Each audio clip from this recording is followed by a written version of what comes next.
അസ്സലാമു അലൈക്കും വറഹ്മത്തുള്ളാഹി വബറകാതുഹു. ഗുഡ്നസ് പാത്ത് നന്മയുടെ പാത യൂട്യൂബ് ചാനലിലേക്ക് ഏവർക്കും സ്വാഗതം. പല ആളുകൾക്കും സംശയം, കഴിഞ്ഞ ദിവസം നമ്മൾ നായ, പന്നി എന്നിവയുടെ നജസ് എങ്ങനെയാണ് ആകുന്നത്, അത് എങ്ങനെയാണ് ശുദ്ധീകരിക്കുക എന്ന് പറഞ്ഞു. അതിന്റെ തൊട്ടു പിന്നാലെ ചില ആളുകൾ ചോദിച്ചു, നായയെ പല ആളുകളും വളർത്തുന്നവരുണ്ടല്ലോ, അതിൻ്റെയൊക്കെ ഇസ്ലാമിക വിധി എന്താണ്? നായയെ കുറിച്ച് ഉസ്താദ് ഒരു ക്ലാസ് എടുക്കണമെന്ന് പറഞ്ഞതിൻ്റെ അടിസ്ഥാനത്തിലാണ് ഇന്നത്തെ ഈ ക്ലാസ് എടുക്കുന്നത്. ഇന്ന് നായയെ വളർത്തുന്നത് പല രൂപത്തിലാണ്. കൂടുതലായിട്ടും ഇന്ന് ആളുകൾ നായയെ വളർത്തുന്നത് അലങ്കാരത്തിന് വേണ്ടിയോ അല്ലെങ്കിൽ അഹങ്കാരത്തിന് വേണ്ടിയോ ആണ്. ഒരു 75% ആളുകളും അലങ്കാരത്തിന് വേണ്ടി നമ്മുടെ വീടിൻ്റെ മുറ്റത്ത്, അതല്ലെങ്കിൽ ഒരു വീടിൻ്റെ മുറ്റത്ത് ഒരു നായയും അതിൻ്റെ കൂടും ഉണ്ടാവുക, അതുതന്നെ പല പേരിലുള്ള, പല കോലത്തിലുള്ള, പല വലുപ്പത്തിലുള്ള നായകളാകുമ്പോൾ അതൊക്കെ വലിയ അലങ്കാരമായിട്ട് ഇന്ന് പൊതുജനം കാണുന്നുണ്ട്.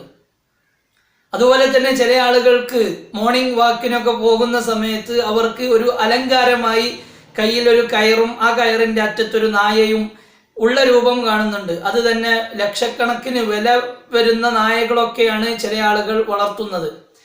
ഏതായാലും നായയെ ഈ അലങ്കാരത്തിനു വേണ്ടിയും അഹങ്കാരത്തിനു വേണ്ടിയും ഒരിക്കലും വളർത്തൽ ദീന് ഇസ്ലാം അനുവദിക്കുന്നില്ല. നായയെ കൊണ്ടുള്ള അലങ്കാരം ഇസ്ലാം ഒരിക്കലും അനുവദിക്കുകയില്ല എന്ന് ചുരുക്കം. കാരണം ഈ നായയിലുള്ള അണുക്കൾ അത് വളരെയധികം ദോഷകരമായ, വളരെയധികം വിപത്തുണ്ടാക്കുന്ന അണുക്കളാണ് നായയിലുള്ളത് എന്ന് ശാസ്ത്രം തന്നെ കണ്ടുപിടിച്ചതാണ്. അതോടൊപ്പം തന്നെ ഈ നായയിലുള്ള ഇസ്ലാം നമ്മോട് പഠിപ്പിച്ചത് പ്രകാരം മണ്ണ് കൊണ്ടാണ് അത് ശുദ്ധിയാവുക എന്നുള്ളതും ശാസ്ത്രം അംഗീകരിച്ചതാണ്, കണ്ടുപിടിച്ചതാണ്. നായയിലുള്ള അണുക്കളെ നീക്കം ചെയ്യാൻ മണ്ണിന് സാധിക്കുമെന്ന് ശാസ്ത്രം സമ്മതിച്ചതാണ്. അതുകൊണ്ട് തന്നെ നായയിലുള്ള ഈ അണുക്കളെ ഒരിക്കലും നാം വെച്ചു പുലർത്താൻ പാടില്ല. അത് അപകടമായതുകൊണ്ട് തന്നെയാണ് ഇസ്ലാം നായയെ വളർത്തൽ പ്രോത്സാഹിപ്പിക്കാത്തതും. അതുപോലെ തന്നെ നായയെ തൊട്ടാൽ ഈ തരത്തിൽ ഇന്നലെ കഴിഞ്ഞ ക്ലാസ്സിൽ പറഞ്ഞ രൂപത്തിൽ കഴുകണമെന്നും ദീൻ നമ്മോട് പഠിപ്പിക്കുന്നത്, ഇസ്ലാം നമ്മോട് പഠിപ്പിക്കുന്നത്.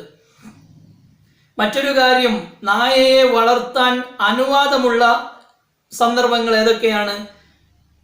കൃഷിക്ക് വേണ്ടി അല്ലെങ്കിൽ മറ്റു വീടിന് വേണ്ടിയൊക്കെ കാവല് നിർത്താൻ നായയെ വളർത്താൻ ഇസ്ലാം അനുവാദം നൽകുന്നുണ്ട്. കൃഷിക്ക് വേണ്ടി, അതുപോലെ തന്നെ വീടിൻ്റെ കാവലിനൊക്കെ അതിൻ്റെ സാഹചര്യങ്ങൾ നോക്കിക്കൊണ്ടാണ് ഇസ്ലാം അനുവാദം നൽകുന്നത്. അതുപോലെ തന്നെ വളരെ മർമ്മപ്രധാനമായിട്ടും വേട്ടയ്ക്ക് വേണ്ടി നായയെ വളർത്താൻ അനുവാദം ഇസ്ലാം നൽകുന്നുണ്ട്. നായയെ വിട്ടുകൊണ്ട് വേട്ടയാടി പിടിച്ചു കൊണ്ടുവരുന്ന ഒരു സമ്പ്രദായം പഴയ കാലത്ത് കൂടുതലായിരുന്നു. ഇന്നും ചില ആളുകളൊക്കെ അത്തരത്തിൽ ചെയ്യുന്നവരുണ്ട്. അത് ഇസ്ലാം അനുവദിക്കുന്ന കാര്യമാണ്. അതുപോലെ തന്നെ നമ്മുടെ കന്നുകാലികളെയൊക്കെ സംരക്ഷിക്കാൻ വേണ്ടി നായയെ വളർത്താനും ഇസ്ലാം അനുവദിക്കുന്നുണ്ട്. ഇതിനല്ലാതെ ഇന്ന് കാണുന്ന രൂപത്തിൽ ഇതിൽ തന്നെ ഈ പറഞ്ഞ കാര്യത്തിൽ തന്നെ അലങ്കാരമോ അഹങ്കാരമോ ഒക്കെ വരികയാണെങ്കിൽ അത് ഇസ്ലാം ഒരിക്കലും അനുവദിക്കുകയില്ല എന്ന് സാന്ദർഭികമായി ഓർമ്മപ്പെടുത്തുകയാണ്. അതുപോലെ തന്നെ നായയുടെ സ്വഭാവം എന്ന് പറഞ്ഞാൽ തന്നെ അതിൽ ഒരുപാട് മനുഷ്യന് ഗുണങ്ങളുണ്ടെങ്കിലും ഏറ്റവും ലോക്കലായിട്ട് ഏറ്റവും മോശമായതിനോട് അല്ലെങ്കിൽ ഏറ്റവും താഴ്ന്ന രൂപത്തിൽ ജീവിക്കാൻ പഠിപ്പിക്കുന്ന ഒരു ജീവിയാണ് നായ എന്നുള്ളത്. എന്നാൽ അതോടൊപ്പം തന്നെ നായയിലുള്ള വളരെ മോശമായ ഒരു സ്വഭാവമാണ് രാത്രി കൂടുതലായി ഉറക്കമൊഴിച്ച് ചുറ്റി സഞ്ചരിച്ച് സുബ്ഹിയുടെ നേരമാകുമ്പോൾ കിടന്നുറങ്ങുന്ന ഒരു സ്വഭാവം. ആ ബറക്കത്തില്ലാത്ത സ്വഭാവമാണ് നായയിലൂടെ ഉള്ളത്. അതുകൊണ്ട് തന്നെയാണ് ദീനുൽ ഇസ്ലാം നമ്മെ പഠിപ്പിക്കുന്നുണ്ട്, സുബ്ഹിന്റെ സമയത്ത് ഒരുത്തൻ സുബ്ഹി നിസ്കരിക്കാതെ ഉറങ്ങിക്കളഞ്ഞാൽ അവന്റെ ജീവിതത്തിൽ ബറക്കത്തുണ്ടാവുകയില്ല. അതുകൊണ്ട് നാം ഓരോരുത്തരും സുബ്ഹി, ഗൾഫിലുള്ള ആളുകളൊക്കെ വളരെ പ്രാധാന്യത്തോടെ മനസ്സിലാക്കേണ്ട ഒരു കാര്യമാണ് സുബ്ഹി നിസ്കാരം. സുബ്ഹി നിസ്കാരം ഒരിക്കലും നാം നഷ്ടപ്പെടുത്തരുത്. ജീവിതത്തിന്റെ ബറക്കത്ത് കുറഞ്ഞു പോവാൻ സാധ്യതയുള്ളതാണ് സുബ്ഹി നിസ്കാരം ഒഴിവാക്കുക എന്നുള്ളത്. പല ആളുകളും ഗൾഫിലൊക്കെയുള്ള അല്ലെങ്കിൽ രാത്രി ഡ്യൂട്ടിയുള്ള നാട്ടിലുള്ള ആളുകളും രാത്രി പണി കഴിഞ്ഞ് കിടന്നുറങ്ങി സുബ്ഹ് നഷ്ടപ്പെടുത്തുന്ന, ഖളാ ആക്കുന്ന ഒരു സ്വഭാവം, ആ സ്വഭാവം നമ്മിൽ നിന്ന് ഒരിക്കലും ഉണ്ടാവരുത്. അല്ലാഹു സുബ്ഹാനഹു വ തആല സുബഹ് നിസ്കാരം അദാ ആയി നിസ്കരിക്കാൻ, അതുകൊണ്ട് തന്നെ ജീവിതത്തിൽ ബറക്കത്തുണ്ടാവാൻ അള്ളാഹു നമുക്ക് ഭാഗ്യം നൽകി അനുഗ്രഹിക്കട്ടെ. ആമീൻ യാ റബ്ബൽ ആലമീൻ. പറഞ്ഞു വരുന്നത്, നായയുടെ സ്വഭാവമാണ് രാത്രി സമയം കളഞ്ഞ് ജോലി ചെയ്യുന്നവരെ കുറിച്ചല്ല പറയുന്നത്. രാത്രി അനാവശ്യമായി ചുറ്റി നടന്ന് സുബഹിയുടെ സമയത്ത് കിടന്നുറങ്ങുന്ന സ്വഭാവം ഒരിക്കലും നമ്മിൽ ഉണ്ടാവരുത്. അത് നമ്മുടെ ബറക്കത്തിന് തന്നെ ഇല്ലാതെയാക്കും. അതോടൊപ്പം തന്നെ ഹബീബുന റസൂലുള്ളാഹി സ്വല്ലല്ലാഹു അലൈഹി വസല്ലം തങ്ങൾ നമ്മെ പഠിപ്പിച്ചതാണ് നായ ഉള്ള വീട്ടിൽ മലക്കുകൾ ഇറങ്ങുകയില്ല എന്നുള്ളത്. നായ ഉള്ള വീട്ടിൽ മലക്കുകൾ ഇറങ്ങുകയില്ല എന്നും അതോടൊപ്പം തന്നെ നാട്ടിലുള്ള മുഴുവൻ നായകളെയും ഇല്ലായ്മ ചെയ്യാനും ഹബീബുന റസൂലുള്ളാഹി സ്വല്ലല്ലാഹു അലൈഹി വസല്ലം തങ്ങൾ പഠിപ്പിച്ചിട്ടുണ്ട്. ഇതിന്റെ ഉദ്ദേശം കേൾക്കുന്ന ഓരോരുത്തരും മനസ്സിലാക്കണം. കേട്ടതിന്റെ പുറത്ത് എന്തെങ്കിലും പറയാതെ ആ നായയിലുള്ള അണുക്കൾ വളരെ മോശമാണെന്ന് മനസ്സിലാക്കി, വളരെ വിപത്തുള്ളതാണെന്ന് മനസ്സിലാക്കിക്കൊണ്ടാണ് ഈ ഒരു ക്ലാസ് പറയുന്നത്. അതുകൊണ്ട് തന്നെ നായയെ ഒരിക്കലും നാം വളർത്താതിരിക്കലാണ് ഏറ്റവും നല്ലത്. നിർബന്ധ ഘട്ടത്തിൽ മാത്രം നായയെ വളർത്തുക.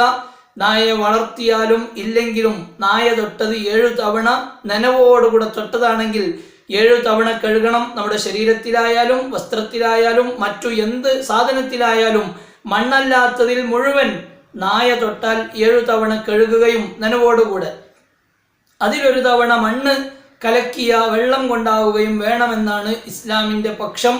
അതോടൊപ്പം തന്നെ മാലിക്കി മദ്ഹബില് ഈ നായ തൊട്ട സാധനം, നായ എന്നുള്ളത് നജസല്ല എന്ന് പറയുന്നുണ്ട്. എന്നാൽ ആ മാലിക്കി മദ്ഹബിൽ പോലും ഈ പറയപ്പെട്ട രൂപത്തിൽ കഴുകി വൃത്തിയാക്കണം. അതെന്തേ കാരണമെന്ന് അവിടെ നിന്ന് ചോദിച്ചപ്പോൾ മാലിക്കി മദ്ഹബിൽ നായ നജസല്ലല്ലോ, പിന്നെ എന്തിനാണ് ഇങ്ങനെ കഴുകുന്നത് എന്ന് ചോദിച്ചപ്പോൾ അത് തഅബ്ബുദിയാണ്, ആരാധനപരമായിട്ട് ചെയ്യേണ്ട കാര്യമാണ്. അതുകൊണ്ട് തന്നെ പല ആളുകളും നായ തൊട്ട് നജസായത് നല്ല സർഫ് ഉപയോഗിച്ച് അല്ലെങ്കിൽ നല്ല മറ്റു പതയുള്ള അല്ലെങ്കിൽ നമ്മുടെയൊക്കെ ഡ്രസ്സിനെയോ അല്ലെങ്കിൽ നിലമൊക്കെ കഴുകുന്ന വസ്തുക്കൾ ഉപയോഗിച്ച് കഴുകിയത് കൊണ്ട് നായയുടെ ആ ഒരു അണുക്കൾ നശിക്കുകയില്ല എന്ന് മനസ്സിലാക്കിക്കൊണ്ടാണ് ദീൻ നമ്മോട് പഠിപ്പിക്കുന്നത് മണ്ണ് ഉപയോഗിച്ച് കഴുകണം. മണ്ണ് എന്ന് പറഞ്ഞാൽ ചളി വാരി എറിയണം എന്നല്ല. ചളിയുള്ള അഥവാ തയമ്മത്തിന് ഉപയോഗിക്കുന്ന പൊടിമണ്ണ് നാം വെള്ളത്തിലേക്ക് ഇടുക. ആ വെള്ളത്തിന്റെ ആ മണ്ണ് കലക്കിയതിന് ശേഷം ആ വെള്ളം മാത്രം, ആ ചളിയുടെ നിറമുള്ള വെള്ളം മാത്രം ആ ഭാഗത്തൊഴിക്കുകയും തുടർന്ന് ഈ 6 തവണ ശുദ്ധമായ വെള്ളം ഒഴിക്കുകയും ചെയ്യൽ കൊണ്ട് തന്നെ നായ തൊട്ടത് ശുദ്ധിയാക്കാനായി സാധിക്കും. അതുകൊണ്ട് തന്നെ നായയെ വളർത്തുന്നതിൻ്റെ ഗൗരവം, നായയെ വളർത്തുന്നതിൻ്റെ രൂപങ്ങൾ, അനുവദനീയമായ രൂപവും പറ്റാത്ത രൂപവും നാം ഇവിടെ വിശദീകരിച്ച് കഴിഞ്ഞു. അല്ലാഹു സുബ്ഹാനഹു വ തആല നല്ല രൂപത്തിൽ ഒരുപാട് ദീൻ പഠിക്കാൻ നമുക്ക് ഭാഗ്യം നൽകി അനുഗ്രഹിക്കട്ടെ. Please watch and subscribe goodness paths. അസ്സലാമു അലൈക്കും വറഹ്മത്തുള്ളാഹി വബറകാതുഹു.